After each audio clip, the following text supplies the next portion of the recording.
They see my disability, I see my ability. They call me disabled, I call myself differently abled. There are some incidents that happen in your life. Those incidents break you, deform you, but they mold you into the best version of you.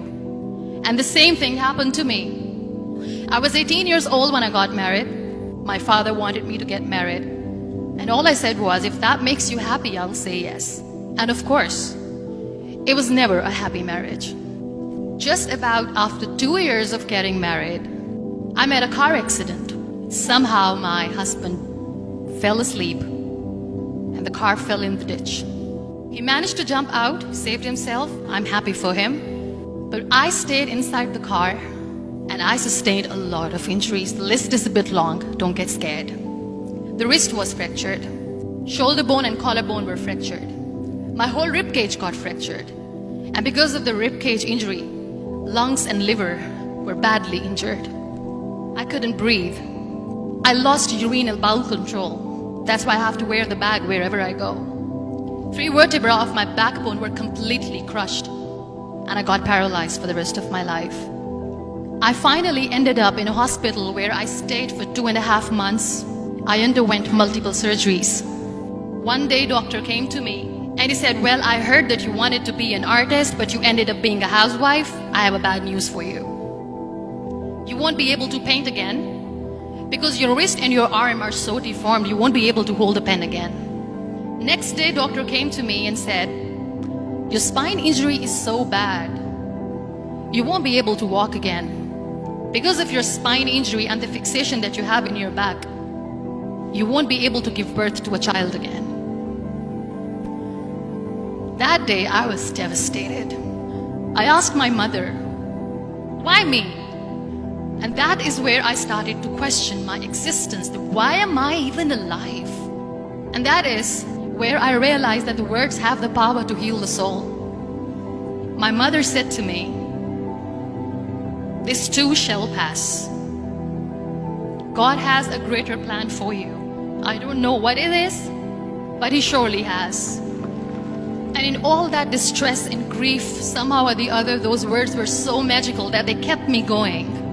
One day I asked my brothers, I know I have a deformed hand, but I'm tired of looking at these white walls in the hospital and wearing these white scrubs. I'm getting tired of this. I want to add more colors to my life. I want to do something. Bring me some colors, bring me some small canvas. I want to paint.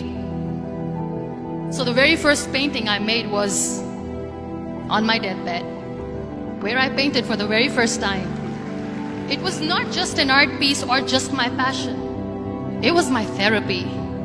And then I was discharged and I went back home. And I went back home and I realized that I have developed a lot of pressure ulcers on my back and on my hip bone. I was unable to sit. There were a lot of infections in my body, a lot of allergies. So doctors wanted me to lie down on the bed straight for not 6 months, for not 1 year, for 2 years. I was bedridden, confined in that one room, looking outside the window, listening to the birds chirping, and thinking maybe there will be a time when we'll be going out with the family and enjoying the nature. That was the time where I realized how lucky people are.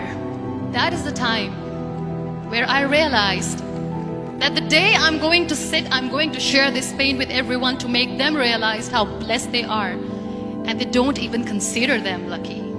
That day I decided that I'm going to fight my fears. We all have fears. Fear of unknown, fear of losing people, fear of losing health, money. We want to excel in career, we want to become famous, we want to get money. We are scared all the time. So I wrote down one by one all those fears. And I decided that I'm going to overcome these fears one at a time. You know what was my biggest fear? Divorce. I was trying to cling on to this person who didn't want me anymore, but I said no. I have to make it work. But the day I decided that this is nothing but my fear, I liberated myself by setting him free. And I made myself emotionally so strong that the day I got the news that he's getting married, I sent him a text that I'm so happy for you and I wish you all the best. And he knows that I pray for him today. Number 2 was, I won't be able to be a mother again. And that was quite devastating for me. But then I realized there are so many children in the world, all they want is acceptance. So there is no point of crying, just go and adopt one. And that's what I did. People think that they will not be accepted by the people because we, in the world of perfect people, are imperfects. So I decided that instead of starting an NGO for disability awareness, which I know will not help anyone, I started to appear more in public. I started to paint. I decided that I'm going to join the national TV of Pakistan as an anchor person. And I've been doing a lot of shows for the last 3 years. I became the National Goodwill Ambassador for UN Women Pakistan, and now I speak for the rights of women, children. We talk about inclusion, diversity, gender equality, which is a must. Every time I go in public, I always smile. It's always a big toothy smile on my face, and people ask me, don't you get tired of smiling all the time? What's the secret? I always say one thing, that I have stopped worrying about the things that I have lost, the people that I have lost. Things and people who were meant to be with me are with me. And sometimes, somebody's absence makes you a better person. Cherish their absence. It's always a blessing in disguise. Live your life fully. Accept yourself the way you are. Be kind to yourself. Be kind to yourself. I'll repeat, be kind to yourself, and only then you can be kind to others. Love yourself and spread that love.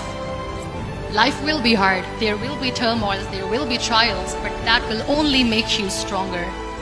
So when you accept yourself the way you are, the world recognizes you. It all starts from within.